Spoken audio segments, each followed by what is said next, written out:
Are we going to become a nation of renters? And I'm not using a negative connotation with that at all, but it's just so different than, what kind of nuclear families or families in general have looked at as kind of their means of success or their means of wealth building since I've been alive. And, I'm not going to date myself, 45, but it's very interesting what's going on right now. Is renting going to be the new normal as opposed to people, trying to put their savings together, have that down payment, ultimately buy a home? And obviously this nation of renters, if you want to call it that already, could lead to people making moving and living decisions based more on lifestyle, as opposed to, geocentric locations based on job, for example. A new family might want to live closer to, their family, so they've got some family support, and maybe a small town that they otherwise would not have lived in. And finally, one thing that we certainly want to talk about here is investor interest in buying and then renting out single family homes that otherwise would have gone to, maybe that end using buyer, that family that was ultimately going to buy the home, which ultimately leads back to supply and demand. If there are fewer homes to buy, now with that lack of inventory, they're out there having to rent. Corporate investors snapped up 15% of all new home purchases during the first quarter of 2021. That's an astronomical number. I read a story, and we'll put a link below. There was an investment firm out there that really literally bought up an entire neighborhood. Off the top of my head, I want to say it was around 150 single family homes in Conroe, Texas, with the ultimate goal to rent them out. And my understanding based on this article was before they even bought them, they had them rented.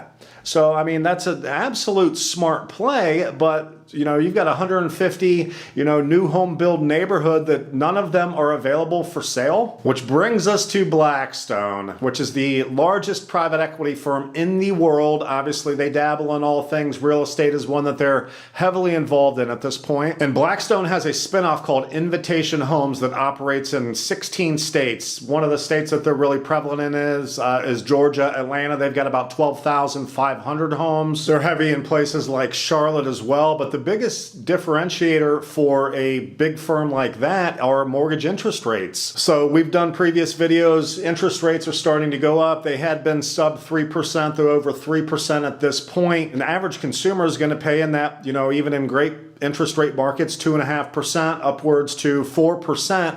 Well, Blackstone is borrowing money, billions and billions of dollars at approximately 1.4% interest rate. And how that translates is that they can tack on an extra $5,000 to $20,000 on their offer and ultimate purchase price, and it would be the actual same cash value that the normal consumer or potential homeowner would be paying just simply based on those interest rates alone. So they're born on third base. Every one of these deals, they've obviously ultimately got billions of dollars behind them. Their interest rates are so low, it allows them to overpay. It allows them to jack the prices up. It allows John Q. homeowner or potential homeowner, it prohibits them from being, able to get involved in these deals because they can outbid them, and based on their numbers, based on their percentages, based on their margins, obviously they're able to do so time and time again. That Conroe, Texas examples is prime for that. And according to an SEC disclosure, Invitation Homes' total portfolio is worth about $16 billion with about $1.9 billion in annual rent. That means it takes only about 8 years of rental payments to pay back a typical house that Invitation Homes has purchased. The usual rule of thumb for evaluating a fair sale price is that price to rent ratios are about 20 to 1. When price to rent ratios are very high, it makes more sense for consumers to rent than buy, and when they are low, it makes more sense for them to buy than to rent. That just goes to show you that Invitation Homes is not only buying up all of the homes, they're buying up the homes in the areas that have the greatest wealth potential for the middle class, for example. So,